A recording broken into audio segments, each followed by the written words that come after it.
que la curiosidad mató al gato, pero como no soy gato y creo que la curiosidad, digamos, cuando uno está supuestamente bien, viene hacia uno la respuesta de lo que uno quiere saber, hace un tiempo que empecé a buscar así como respuestas de cosas que por ahí no son como muy razonables, que primero se manifestaban en la práctica y después había gente que le ponía como sentido a ese hecho que había sucedido. Entonces empecé casi como, primero como una suerte de investigador y después como casi divertido, como un juego, empezar a encontrar respuestas de algunas cosas.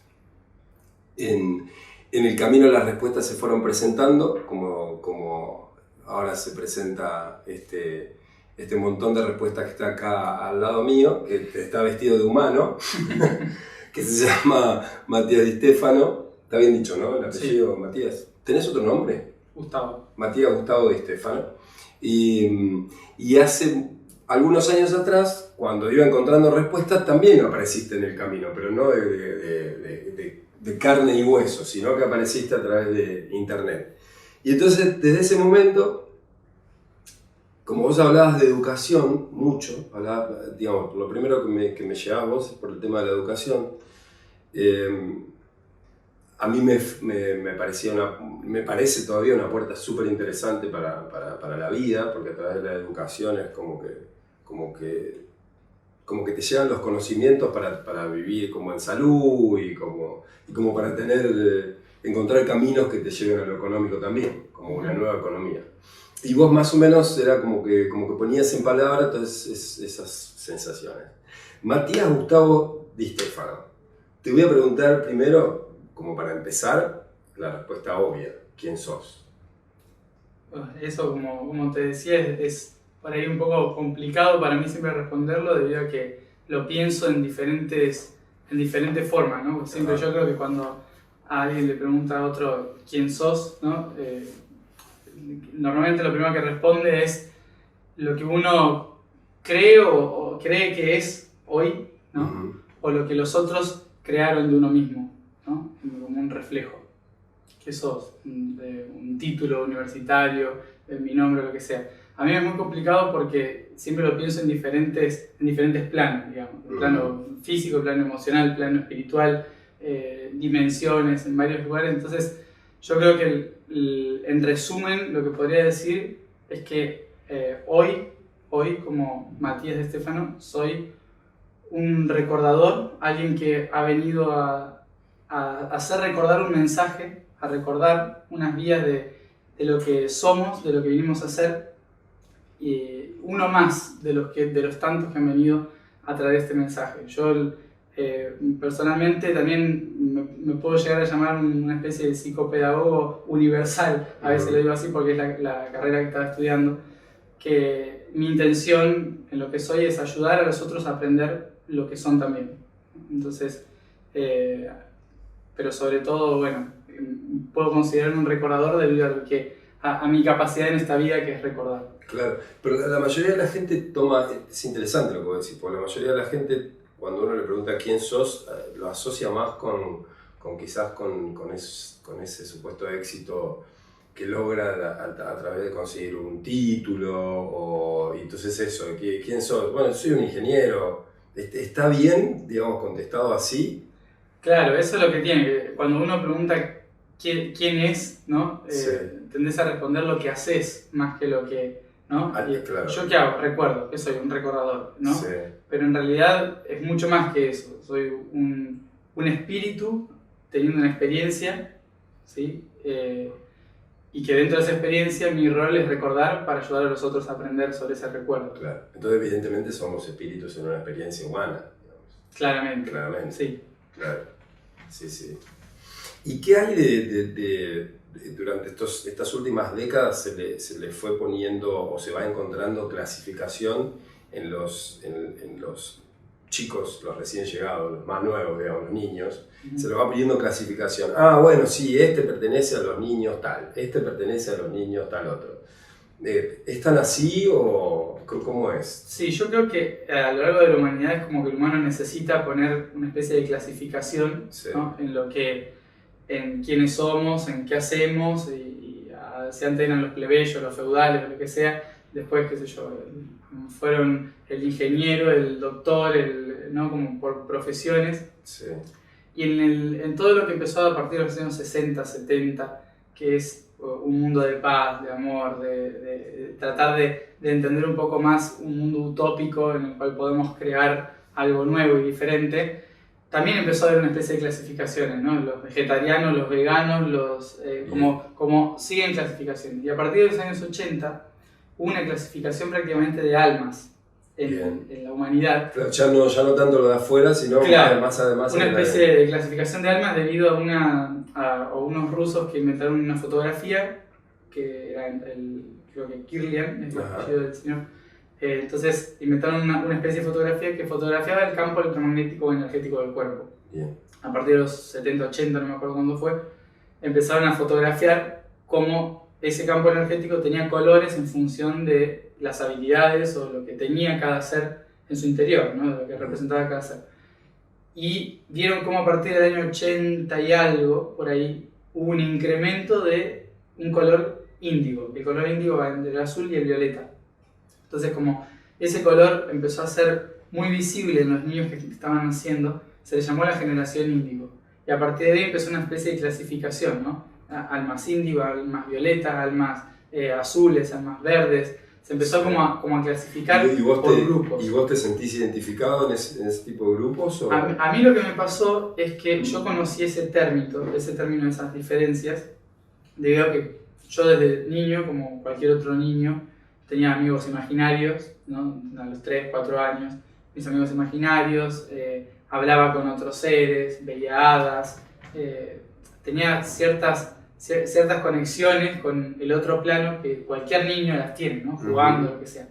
La diferencia es que a partir de los 4 años aproximadamente, la cultura, el jardín, los padres, los amigos, te empiezan a bloquear esa conexión con uno mismo y con los otros planos de los que uno viene antes de nacer. Entonces se empieza a bloquear todo eso.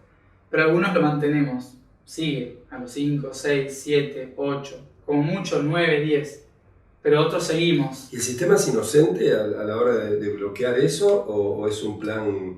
Yo creo que va por dos lados ahí. Yo creo que inocentemente el hecho de que seamos primero, hace siglos, religiosos, la religión te hacía creer una sola cosa. Entonces si vos sentías otra cosa no era correcto, era el diablo, por ejemplo. Para lo que es Europa. Para otra cultura no, a lo mejor era un conectado, lo que sea, un maestro, como en el budismo. Pero para nuestras culturas europeas y europeas sudamericanas, digamos, que la que pertenecemos, es malo, ¿no? Digamos, es como, no está tan bien visto, estaba. Después pasamos al cientificismo, y el cientificismo peor todavía, porque no acepta nada que tenga que ver con otro plano que no sea el físico. Claro. ¿No? Recién ahora está entrando la ciencia en un plano energético y emocional, entonces ya pasamos a otra cosa. Pero hasta el momento venimos de una cultura en la que todo lo que es educación, trabajo, economía, política, todo se centra en la materia. Sí. Por lo tanto, yo creo que inconscientemente hay un bloqueo de esas habilidades. Yo lo viví porque yo lo mantenía, o sea, era con mis amigos, todos veían algo, todos sentían algo, unos más, otros menos, pero a partir de los 5 años todos dejaron de percibir, se pusieron a jugar al fútbol, iban a la escuela, lo que sea. Yo seguí sintiéndolo, ¿no? Que eso fue lo que a los 12 años, bueno, 11 años en realidad, necesité ayuda psicológica, porque no podía soportar, digamos, lo que yo sentía desde niño, que normalmente se bloquea cuando uno es niño, pero que nunca lo había bloqueado, y encima entrando en la preadolescencia. Qué interesante. ¿Y cómo fue la presencia de la psicología ante algo que para la psicología es improbable? Y la primera reacción para un país como Argentina, que es el psicoanálisis... Somos muy psicoanalíticos. Sí, la primera reacción es psiquiátrico. Sí, porque tiene un problema de personalidad, porque cree que fue muchas personas. Esquizofrenia, ¿no? Claro. Lo primero. No se sabe comunicar, por lo tanto un leve autismo, ¿no? Pero no logra acatar las órdenes de no sé qué cosa, entonces tiene un leve, ¿cómo se llama? Déficit atencional, claro. ¿no? Porque es disperso. Casi se podían poner digamos, una etiqueta de discapacidad. Sí, era todo directamente. Claro, o sea, porque si uno, claro, no va a conectar con nada. No, para la psicología todo lo que a mí me pasaba es todo problemas, digamos, ¿no? Esquizofrenia, autismo, síndrome de déficit atencional, lo que sea. ¿Y qué sería entonces el psicoanálisis en este tiempo? Yo creo que una forma, una práctica de poder hablar, expresar todo el interior con otro, analizar el inconsciente, pero casi como un acto religioso. No, sí, claro, es como antes ir al cura a los pecados, a confesar los pecados, ¿no? Eso te aliviana.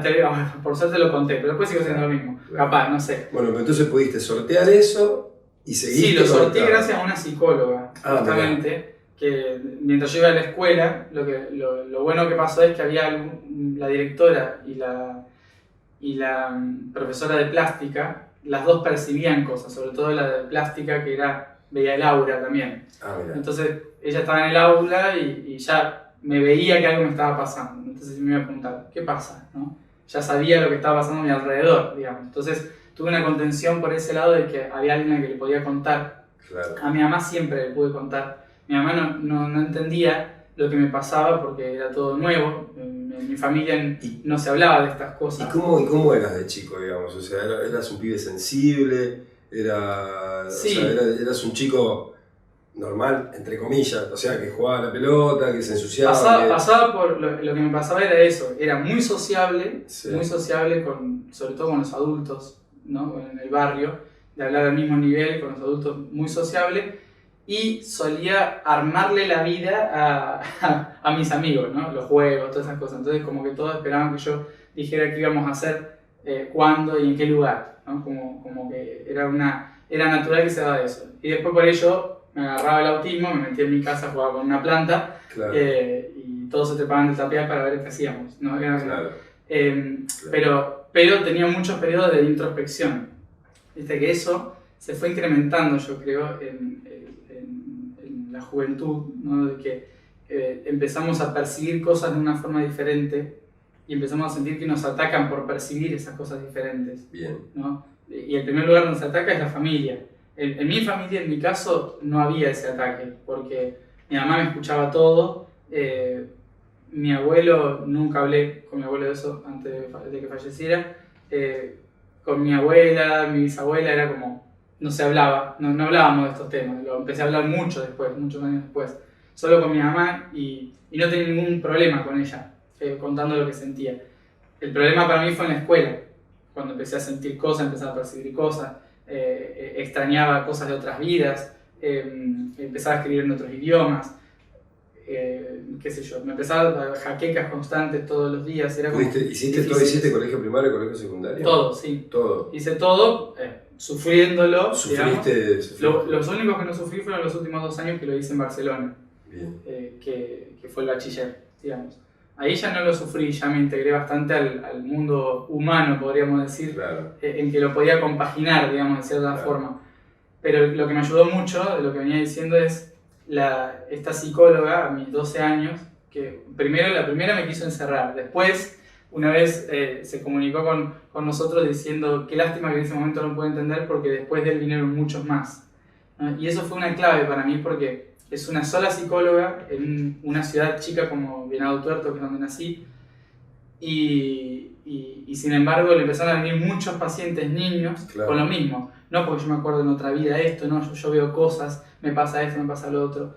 Y todos iban por la misma línea, entonces esto antes no me pasaba. Claro. Y no me enseñaron cómo conllevar esto. Claro. ¿No? Y entonces empezaron a aparecer un montón de cosas así. Y esta otra psicóloga, esta psicóloga sabía que esto iba pasando porque era del grupo de los gnósticos. Entonces claro. Los gnósticos venían estudiando muchísimo de información de la antigüedad, de las cosas que estaban pasando en la humanidad. Y mucha información oculta que no se habla normalmente en el día a día. Entonces cuando yo empecé a hablar con ella como paciente de psicóloga, a los 12, 13 años, ella me dijo, no tenés problemas, me estás respondiendo lo que yo no entendí de todos esos libros, me decía. Entonces llamó a otra persona, hizo otra persona y así, y empezaron a ayudarme. Y ellos fueron los que me nombraron el índigo, por primera vez. Y ahí entendí lo de la clasificación, porque yo desde niño sabía que tenía que encontrar a los otros que eran como yo. Claro. ¿no? Sentí un mensaje en mi interior que decía, ve y encuéntralos a todos, búscalos y encuéntralos a todos. Y yo decía, ¿cómo voy a hacer para encontrar y a quién? ¿Quiénes son? Y esta gente me dio el nombre, niños índigo. Yo era un niño en ese momento, entonces dijeron, se le llama niños índigo a las personas que tienen en su aura una capacidad de percepción, de sentir más cosas, de poder ver, de poder percibir el futuro, el pasado, recordar sus otras vidas, sanar. O sea, cada uno tiene una habilidad diferente, pero tiene que ver con algo que trasciende a lo normal que se estableció en este patrón social. Y cada vez íbamos a hacer más, decían, ¿no? Por el momento éramos niños, entonces parecía que jugábamos con eso. ¿Y te encontraste con pares? Así, ¿te encontrás con pares?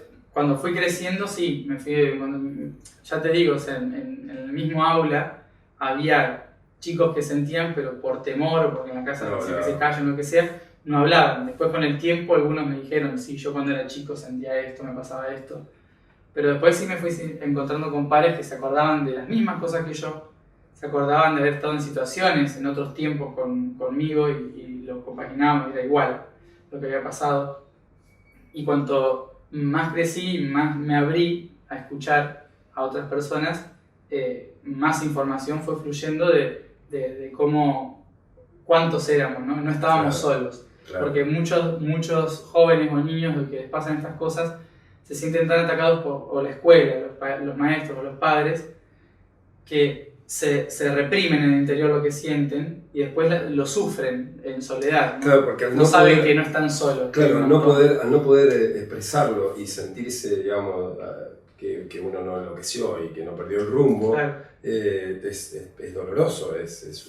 Sí, obvio. ¿No? Sí, uno se cree que está fuera de lo normal. ¿No? Claro. No soy normal, a mí me pasaba. Yo hasta recién acepté lo que me pasaba a los 17 años, claro. 18. Fue cuando dije, sí, o sea, lo que me está pasando es así y es lógico para muchos, no solo para mí. ¿No? Hasta entonces hasta para mí era una esquizofrenia lo que me pasaba, cuando pude realmente explicarle a la gente, que fue eso de los 17 a 18 años, cuando pude yo explicarle a la gente lo que sentía y lo que me pasaba, y la gente respondió a eso, no con admiración, sino con una necesidad muy grande de escuchar, como diciendo a alguien que no está contaminado, que se acuerda, digamos, ¿no? Entonces, ahí entendí que lo que yo decía no era que estaba loco, sino que había mucha gente que estaba esperando escuchar lo que yo decía. Clarísimo. De alguna manera vos pensás que ese fue como el comienzo, digamos, ¿no es cierto? Hasta llegar al día de hoy. ¿Cuántos años tenés? Hoy tengo 26. 26 años. Sí, viviendo los 27, digamos. Viviendo ya los 27, claro.